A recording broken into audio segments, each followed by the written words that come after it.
Assalamualaikum warahmatullahi wabarakatuh. Sebelum saya memulai, izinkan saya perkenalkan diri terlebih dahulu. Baik, nama saya Rian Majid. NIM saya 230711608345. Saya dari Offering C dan saya dari Prodi Pendidikan Pancasila dan Kewarganegaraan. Nah, di sini saya akan menjelaskan atau memberikan ulasan untuk memenuhi tugas kuliah UTS dari dosen pengampu Bapak Zulfikar dan Bapak Alfian. Nah, jadi di sini membahas tentang ulasan dari kelima ideologi, yang dimana ideologi tersebut ada 5. Yang pertama liberalis, kemudian kapitalis, dan sosialis, komunis, dan Pancasila. Nah, sebelum memulai, saya akan menjelaskan terlebih dahulu. Ya, ideologi itu secara sederhananya itu sebagai pandangan hidup yang memberikan pedoman tentang apa yang dianggap besar dan adil. Tetapi kalau kita lihat dari sudut pandang atau konteks dari negara, itu ideologi itu sebagai alat pemersatu. Tapi dilihat dulu ideologi masing-masing tersebut. Nah, dimulai dari yang pertama, yaitu ideologi liberalis yang menurut tokoh Jean-Jacques Rousseau dengan konsep kebebasan.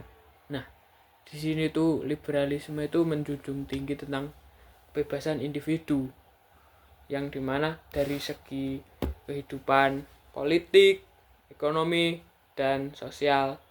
Jadi negara ini berfungsi sebagai penjaga hak asasi manusia dan kebebasan warga. Yang sudah ditekankan tadi, karena ideologi ini tuh tentang kebebasan. Contohnya tentang kebebasan, ya bebas apa yang dilakukan oleh masyarakat. Nah, tetapi di sini ada kekurangannya, yaitu dapat menimbulkan individualisme yang tinggi. Nah, tetapi kita coba lihat dari sisi positifnya, menjamin kebebasan individu dan hak asasi manusia. Oke. Selanjutnya yaitu kapitalisme. Nah, kapitalisme ini Kapitalisme itu menekankan kebebasan individu dalam ekonomi. Jadi modal tersebut menjadi kekuasaan penuh yang memiliki modal. Nah, jadi kalau disederhanakan atau langsung contohnya saja, jadi ideologi kapitalisme ini kita lihat dari sudut pandang dari hak milik pribadi. Jadi kapitalisme itu seseorang yang memiliki modal tersebut memiliki hak penuh sebagai kekuasaannya. Ya. Kemudian motifnya memiliki motif kepentingan diri sendiri. Jadi karena dia mempunyai motif sendiri untuk memiliki kekayaan, jadi mereka bebas untuk untuk membayar karyawannya itu sesuai apa yang diinginkan oleh pemilik modal tersebut. Kemudian keterbatasan pemerintah. Nah, jadi di kapitalisme ini pemerintah tidak campur tangan. Langsung contohnya saja. Misal saya mempunyai cafe shop. Kemudian karena saya mempunyai coffee shop, saya akan memiliki kekuasaan dalam coffee shop tersebut. Akhirnya saya membuka lapangan pekerjaan, yaitu orang-orang yang membutuhkan uang pastinya ingin melamar pekerjaan ke saya. Nah, saya kasih gaji 1 juta. Padahal omset saya per bulan itu 50 juta, katakanlah 50 juta. Tetapi untuk karyawannya saya beri gaji cuma 1 juta. Nah, itu yang namanya kapitalis, mementingkan diri sendiri. Nah, di sini kapitalis mempunyai kelebihan, yaitu mendorong inovasi, motivasi, dan kemajuan persaingan bebas. Kekurangannya menimbulkan kesenjangan sosial. Itu kekurangannya. Nah, jadi banyak orang yang beranggapan liberalis dan kapitalisme itu hal yang sama.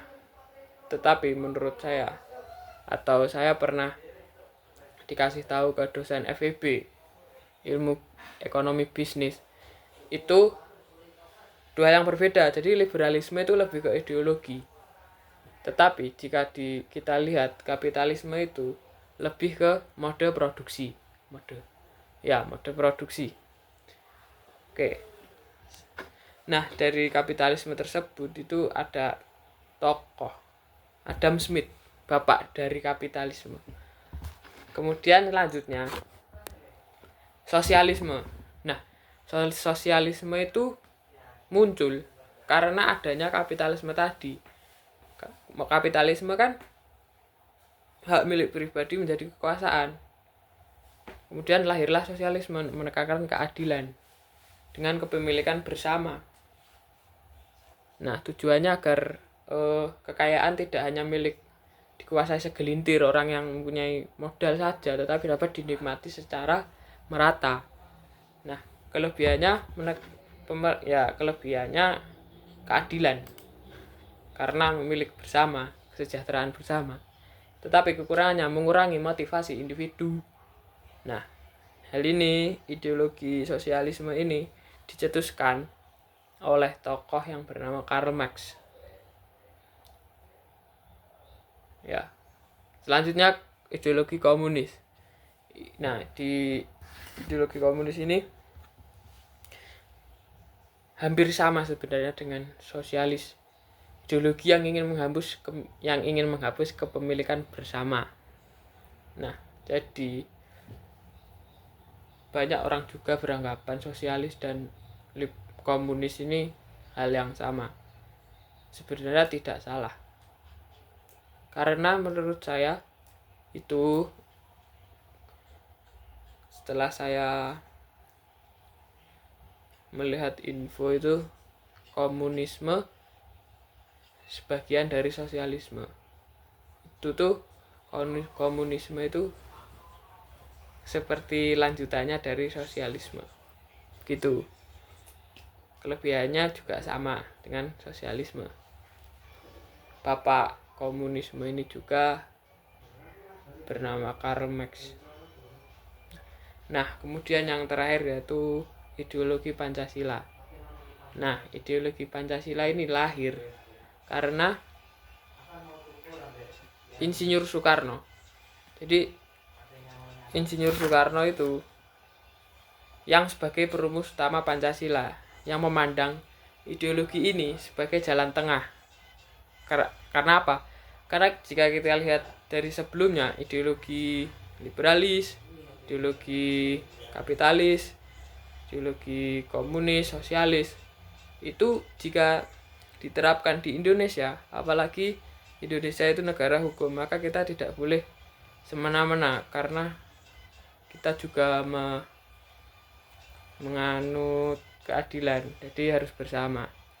Nah, dari ideologi Pancasila ini tuh dimodifikasi, yaitu campur. Jadi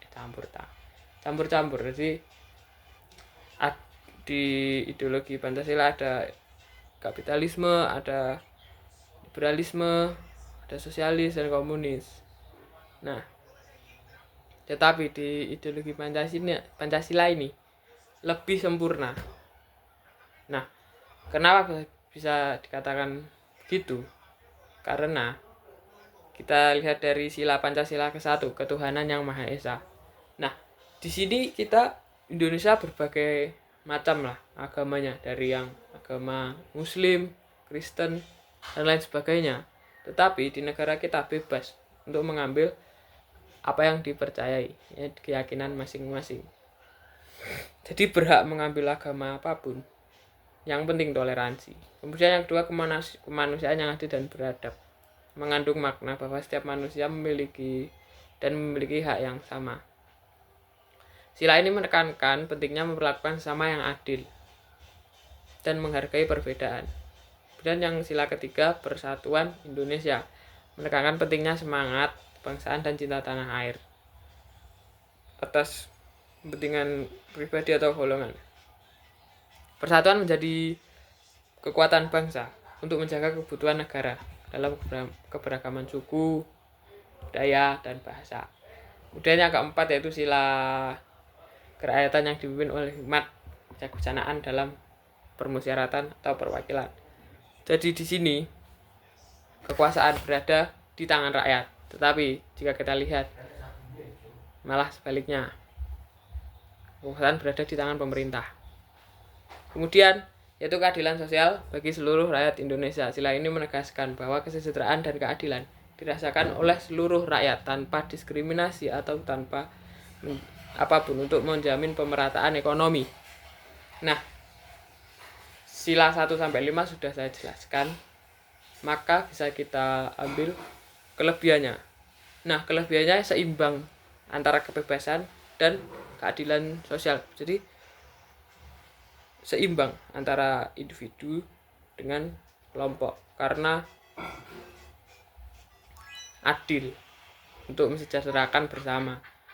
Tetapi kekurangannya di sini yaitu kita lihat di sekitar kita bahwa implementasinya itu kurang. Bayangkan jika kita mengimplementasikan secara bersama, kompak,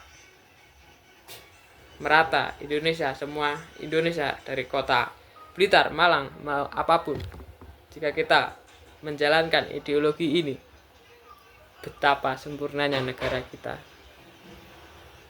Sekian ulasan dari atau tugas UTS saya. Mohon maaf jika ada salah kata, mohon maaf jika ada kata-kata yang mungkin kurang berkenan, maafkan jika ada kata yang salah, karena saya sebagai mahasiswa juga ingin belajar. Sekian, terima kasih.